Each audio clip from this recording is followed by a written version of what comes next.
Madame Faure, je crois que votre présentation est aussi courte que les bilans des pôles de compétitivité. Vous le savez, j'interviens chaque année depuis bien longtemps maintenant. Justement, comme on le sait, soyez synthétique.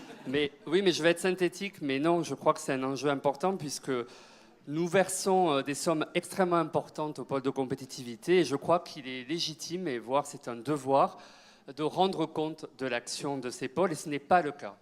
Il n'y a pas de bilan des pôles de compétitivité.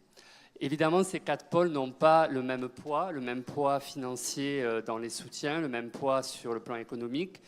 Pour nous, ils présentent quand même tous un intérêt, puisqu'effectivement, c'est intéressant de réunir des acteurs économiques, des acteurs de la recherche, des acteurs publics pour travailler sur les différentes filières. Donc il ne s'agit pas ici de remettre en question l'intérêt des pôles en soi.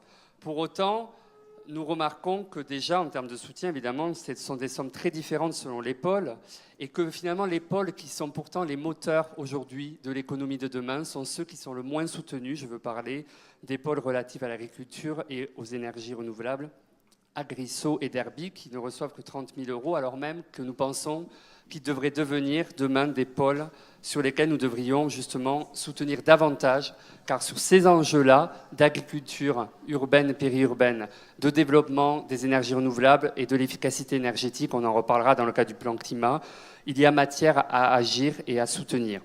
Les pôles Cancer Biosanté et Aerospace Valley, mais surtout je vais revenir sur Aerospace Valley, reçoivent des sommes conséquentes. Ils recevaient tous les deux 100 000 € par an. Chaque année, nous n'avons jamais de bilan précis, malgré les multiples demandes que nous avons faites.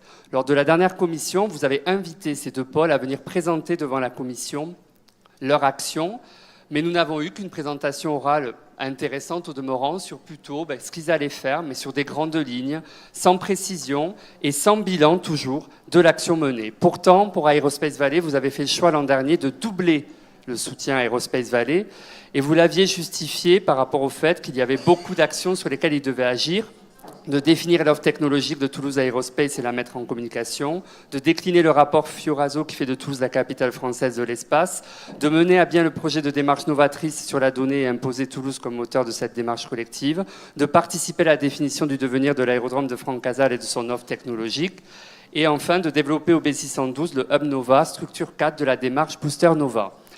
Quels sont les éléments de ce bilan qui devait être fait dans l'année? Nous n'en avons aucun donné, ni en commission, ni aujourd'hui, au travers de la délibération qui nous propose à nouveau de maintenir ce doublement de la subvention à 200 000 €. La réponse donnée par le vice-président Keller en commission était quand même assez hallucinante, c'était de dire, au moins il était transparent, si nous n'avions pas augmenté de 100 000 à 200 000 €, Aerospace Valley ne se serait pas installé à Toulouse au B612.